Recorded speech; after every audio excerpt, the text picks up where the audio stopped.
Hi, everyone. Welcome back to the Be More podcast, where we inspire you to be a little bit more of every role within the Salesforce ecosystem and beyond. Today, we are exploring what it takes to be a Slack Enterprise Grid admin, and I'm joined today by Kevin. So, Kevin, are you able to introduce yourself for us, please? Yes, of course. Thank you so much for having me on, Tom. Hey, everybody. My name is Kevin Rosario, and I am a Slack Enterprise Grid admin. I started my journey a few years ago when I was at IBM, and I joined the Slack at IBM team. Shout out to Tina Marge. Thank you so much for putting in a good word for me. At the time, I had really no idea what Slack was. I used it here and there to just send messages and kind of use it as a DM tool, which is what a lot of people think it Mm. is. And from there, I became, IBM's first Slack certified admin, and then slowly, just got a lot more experience with the tool. Where I ended up leading the divestiture from IBM to Kyndryl, specific to Slack. So Hmm. moving 100,000 plus users from one Wow. company to another, and managing the expectations of both management and users, which is always completely different.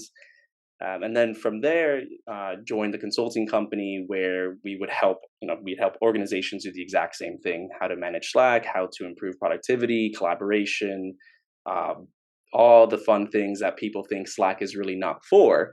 Because again, a lot of people just DM tool, but it's so much more if you really just allow it to be.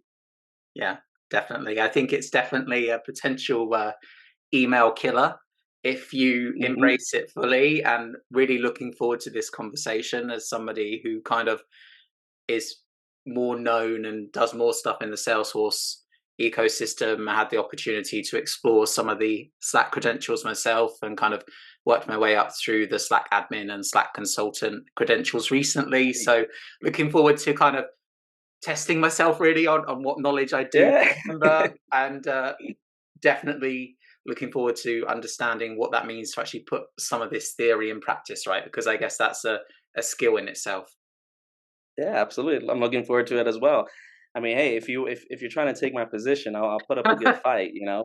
Yeah, But I'm kidding. I'm kidding. we'll see. Yeah. Okay. So break it down for us for our audience. Some of the words that we've used already, like enterprise grid and admin. Mhm.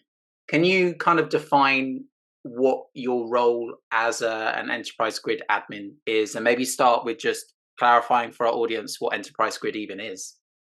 Yeah, of course. So, enterprise grid, or maybe later on you'll just hear me say grid, is the Mm, highest tier of Slack. So there's free, pro, business plus, and then enterprise grid, which is typically geared towards enterprises, large enterprises that have a lot of like security requirements, um, and maybe over roughly like 1,000 users to 5,000 users.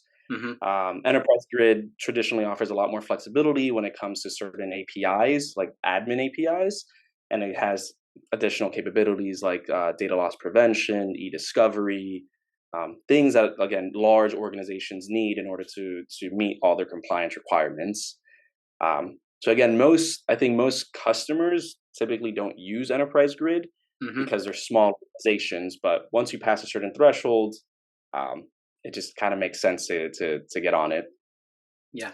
So, what it means to be an admin, an enterprise grade admin, it really depends on the organization you're in. Unfortunately, what I've seen a lot in IT is you have a team that Mhm. manages, 10 different tools.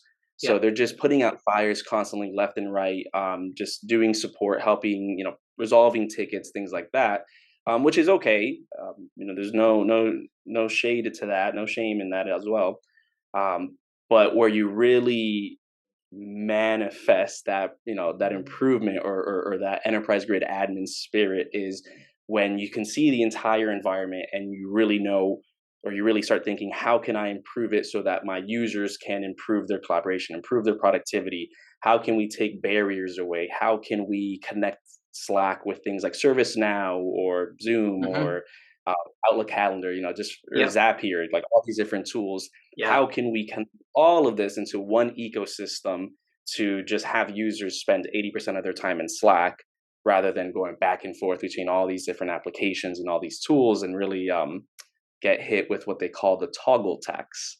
So it's like Yeah, when you constantly go back and forth, your productivity just plummets. yeah, I definitely kind of suffered a little bit with email fatigue Hmm. myself. So definitely popping things into Slack and collaborating with my peers makes things easier. And personally, I use it and have it connected to my Gmail and Jira, Hmm. and Oh then yeah. can kind of bring those things together as well, and maybe like collaborate on a ticket, or maybe collaborate on an email reply before we actually send the email reply, right? Yes, absolutely, and that's again, one of the things a lot of organizations don't realize is Slack's like capability, or it's one of its most powerful capabilities, is that collaboration. Now, people, and I was guilty of this when I was at IBM. When I first joined IBM, always use it as a DM tool. Like, hey, can you send Mm, me this? Can you do that? But like, when you work on a project as a team, by siloing that question or that information, you're removing that capability or that learning experience from the rest of your team. Um, so it's also just like a mind shift to go from like private one-on-one, so more openly public forum, and asking questions where others can see it. It's a little scary at first, yeah. but I mean, it's the whole purpose of it. I don't think people are going to judge you, and if unfortunately people judge you for asking a question that's valuable, then I think there are other issues at hand. Yeah, definitely. And I think, yeah, the kind of general rule is collaboration. The majority of what you're doing in Slack should happen in the channels. You should really be using the DMs sparingly, Mhm. right? Yeah, exactly. Give everybody the opportunity to learn from your questions and even your Mm, answers, is the way I view public channels, particularly, and even private channels. yeah, yeah, definitely. And how do you achieve all of this while making sure the system is secure and you're meeting maybe some of those regulatory requirements that you kind of hinted at earlier? Ooh, that's a loaded question. Yeah. um, so focusing on enterprise grid, um, Slack, as Slack the company, um, typically has ideas of how they want their clients to set up their environment. So one of the pros to Enterprise Grid is you could have multiple workspaces. So all the other plans is just a single workspace where you have all your Mm, channels, whereas Enterprise Grid you could have unlimited amount of workspaces. When we were doing the migration from IBM to Kyndryl, they suggested we have a workspace for internal communications, so only people in the company can be there, or channels that are related only to internal projects are there. yeah. You have an external workspace where if you need to collaborate with a client, partner, vendor, you have it there, and you use a channel naming convention, something like ext dash project channel name with the Hmm. client. And there and only there could you actually talk to your external peers. And then sometimes you had like a third one for social channels, like dogs or cats, pets, Yeah. which could just be merge into the internal one. But now Slack has been changing the way that they're thinking of how to do that, and I think they're just simplifying it to, hey, you could have one workspace, no problem, but use channel naming conventions. So again, any channel with external, partners, vendors, clients, just name it ext dash vendor Mm, name, project name, yeah. etc. But use it with Slack Connect. So Slack, again, it's kind of Yeah. funny. Slack company, Slack tool. Slack company is really pushing, or has been pushing, the notion of Slack Connect for years as the more secure way of connecting with these external partners. So rather than inviting them into your environment as a guest and them using a username and password that is not associated to your single sign-on, rather than doing that, you force them to either have a Slack plan. It could even be free, which I have my own thoughts Yeah. on that. But essentially, it secures your environment by forcing you to only have them in specific channels, while also not being necessarily responsible for their account deactivation. So the summary is: use Slack Connect, use channel prefixes, channel naming Hmm. conventions, and if you must use guests, if you must use guests, ensure that they have a deactivation date, 30, 60, 90, whatever the policy is for your organization. That way, you just have to have a continuous business need. If they need to stay active, you just re up them. Hmm. Yeah, I think that's great, solid advice there. I use Slack Connect with Salesforce themselves. I'm actually privileged to be in their own. They have a separate external workspace. So Mm, within that workspace, working with people on like super badges or exams or whatever it may be, and they definitely do that really well because they have different channels within that workspace that I can see if I'm allowed to see. If mm, I'm not, then I'm not, and it's kind of tied back to my own personal kind of workspace itself. Like I'm a Slack Connect user into the Salesforce external workspace. So yeah, that kind of, I guess, offloads the admin burden to my workspace, my home workspace, exactly. if that makes sense. Yeah, So yeah, yeah. yeah, definitely understand that, and I think that's great advice there with the guest policy. So I'm gonna try to remember that one going forward for my own benefit. Yeah. So thinking about your role as a grid admin, how do you interact with other roles like users and maybe I don't know the data protection team or the legal team? Like, how does that work in reality? Yeah. Um, I wish I could say it's extremely easy, Yeah. and direct. Well, it is direct. The reality is, when you own the enterprise grid, either you're the main owner or you're an org admin, you're part of the team. You're gonna have all these different teams like infosec, legal, HR reaching out to you or your leader saying, "Hey, we need XYZ to happen yesterday." So how can we balance all these different teams and organizations within the company? It's hard, honestly. Like, you are putting out fires left and right.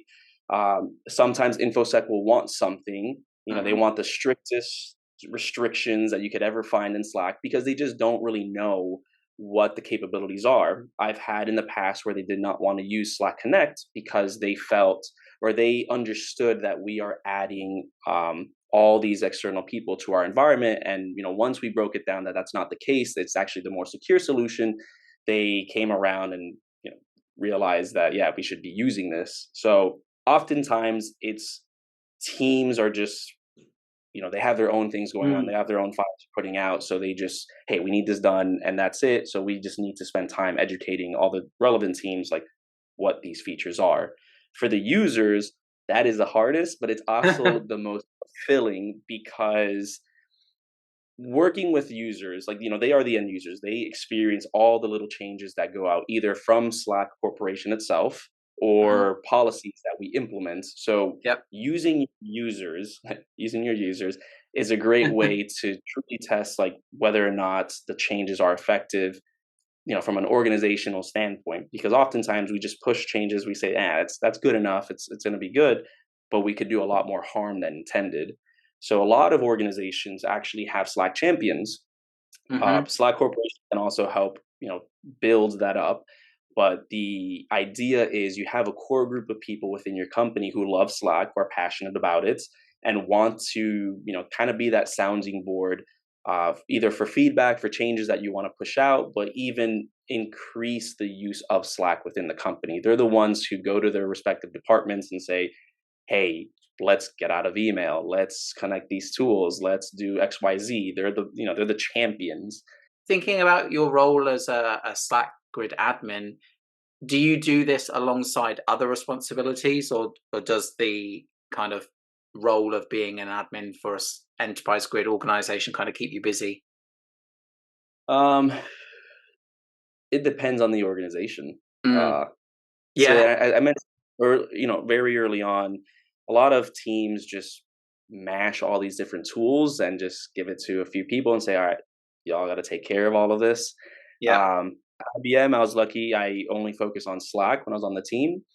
Then when I moved over to Kyndryl, I was a team leader for like Jira, Slack, Watson Media, WebEx, Mural, and another one.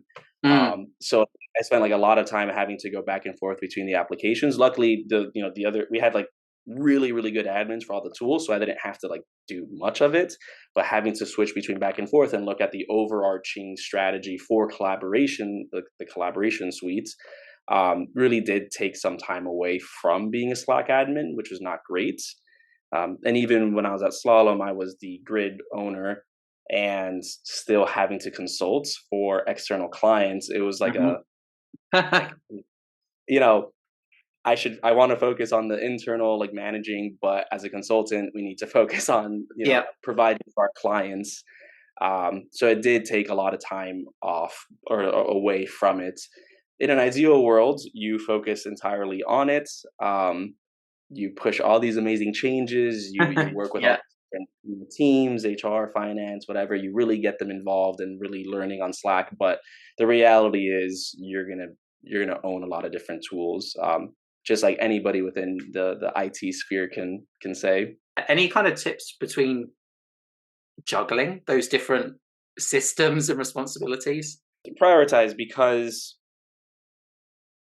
some tools have a lot larger base. So in your company, if you use Slack and that is your form of communication, everyone's on Slack.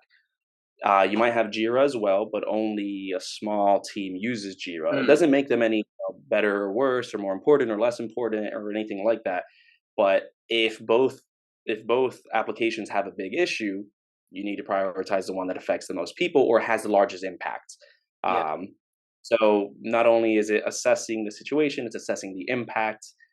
Um, and sometimes you just need to let one, unfortunately, like drop for a few days. What's having the biggest impact? Like if somebody in the data protection team has come into you with a GDPR request and then there's somebody else that can't log in, the GDPR request is probably going to be more Exactly. important, you know? Absolutely, yeah, absolutely. And there, one of the things that I learned from one of my previous managers was having you have to set up the avenues for these requests or for these teams. Hmm. If someone says like, "Hey, I can't add an emoji," Yeah. you gotta wait. You gotta wait. Yeah. No, but these avenues are for these like very important issues. When legal has Mm, something that needs to be done right now, you have to have that avenue or that specific private channel where they could just go directly to the source. So creating all these different channels or all these different like processes is just really one of the many keys to success in managing all these different applications. If your company has an amazing help desk and the company empowers the help desk to actually do the work they need, your life as an admin will be so much easier. If you mm. don't have to answer or respond to these very basic repetitive questions or requests, that'll open up all your time. Definitely. And I think kind of leans on the importance of those Slack champions as well. If somebody can ask a champion within their department a Yes. routine question like, I don't know, how to reset their password, then they don't need to interrupt Hmm. other teams. So I think that's the kind of the power and the value of having those types of roles too, right? Absolutely, yeah. The Slack champions, they will be, the number one like go to. You have a Slack champions channel. People can ask, they'll Mm, answer. But it also just goes into things that a lot like it goes into something that a lot of organizations don't do, and it's education, like Slack yeah. education. Um, Oftentimes, people just post in channel like, "Hey, as you said, how do I reset my password?" But they don't search. They don't press Mm, that control yeah. F, or they don't go in the search bar how to do it. Slack is what's the acronym? Searchable log of all communications and knowledge. Hmm. So its power really is that search capability. So going back to the education, a lot of teams or a lot of organizations just don't teach users how to effectively use Slack. So then people just use it as a DM tool. They get upset Mm, with it. It's like, oh, if you can educate the user base, teach them how to search, hmm. you will save so much time and energy. Um, yeah. Yeah, exactly. I think it's about empowering the users to ultimately Hmm. self-serve a little bit and maybe Absolutely. be able to find that information for themselves. So, yeah, Yeah. Yeah, yeah, organizations that empower their users and give them the most capability, to like let's say archive a channel, create workflows, do all these things. I personally think that they are the most successful because let users be users. Yeah, sometimes they might yeah, do something that you know might break something or might need a lot of admin help, but overall letting users do what users need to do will help push the business just go forward. Mm. um, at the same time, we'll give you some breathing room because if you had to approve every workflow, if you have to approve every channel, if you have to Yeah. do all of this, it's over. Mm. Like, Yeah, you, and the same for apps as well. If you had to approve every app, you're kind of increasing your own workload there. So set up your exactly. trusted apps and allow everybody to install Gmail. Like that might be fine, right? So Yeah. yeah, totally. Okay, so kind of picking up the pace a little bit, but thinking about if you were listening to this podcast and you were perhaps looking to explore this role a little bit more, what Mhm. tips or advice would you give to somebody looking to kind of start out?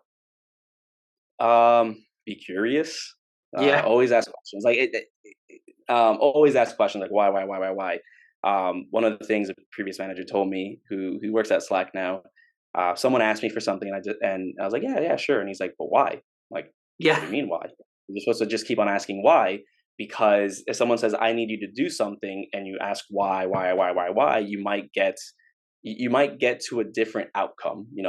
If Mm, you had just done it from the beginning, you could have gone route A, but if you ask why 5 times, you could have gone down route B, which is a lot simpler and be like, saved a lot of time.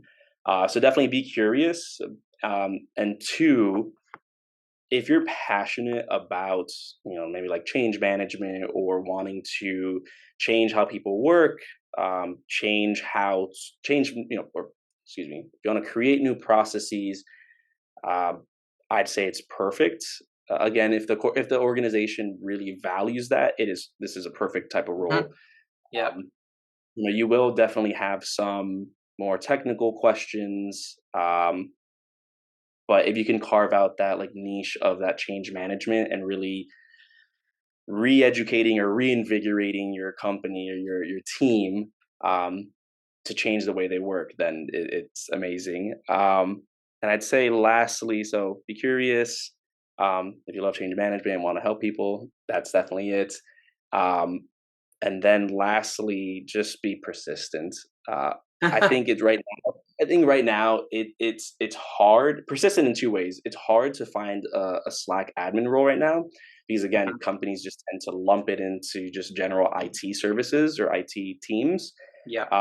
Persistent, go just do it. Learn all these different tools. It'll help you grow so much.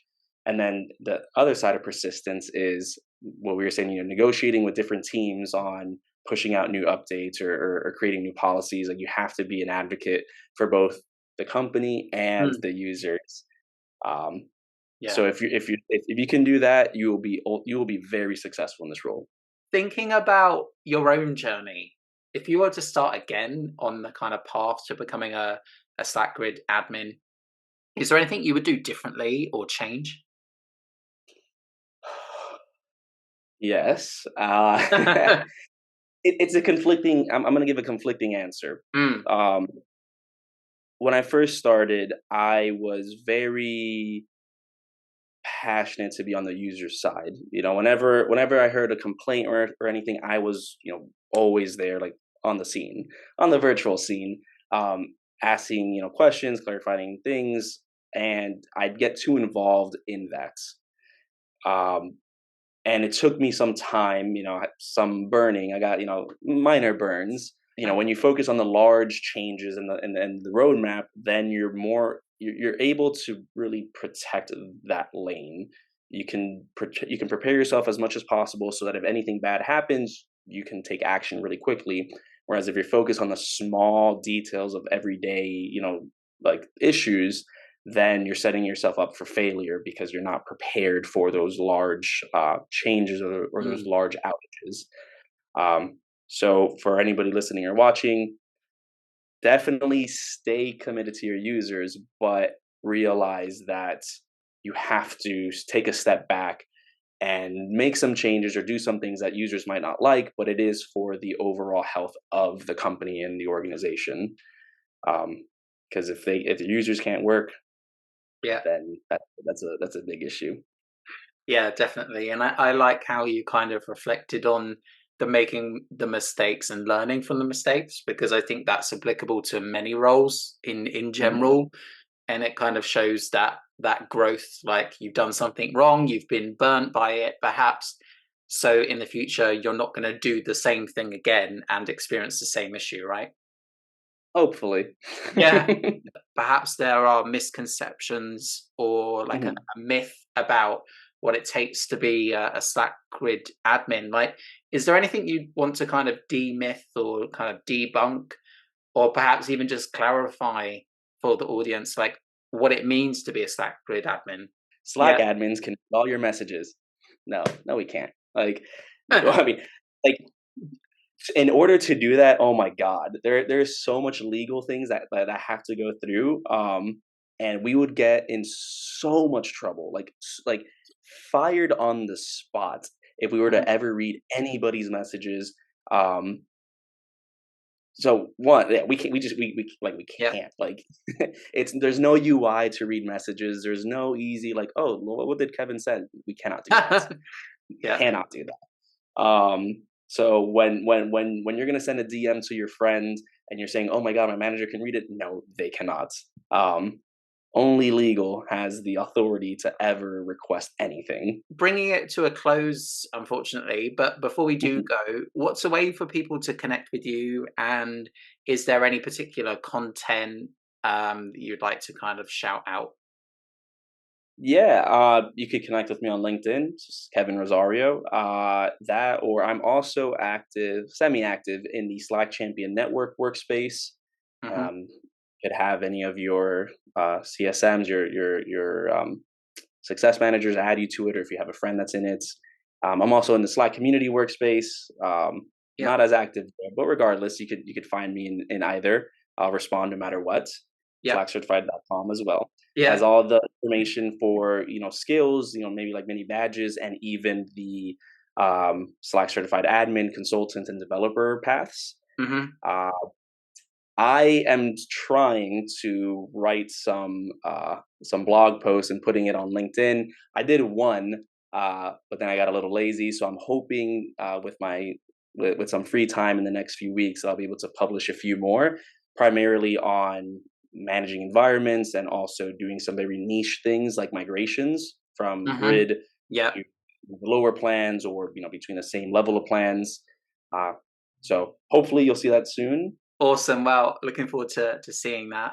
Thanks again for your time today, and hopefully we inspire some more people to be more Slack grid admins. So thanks again.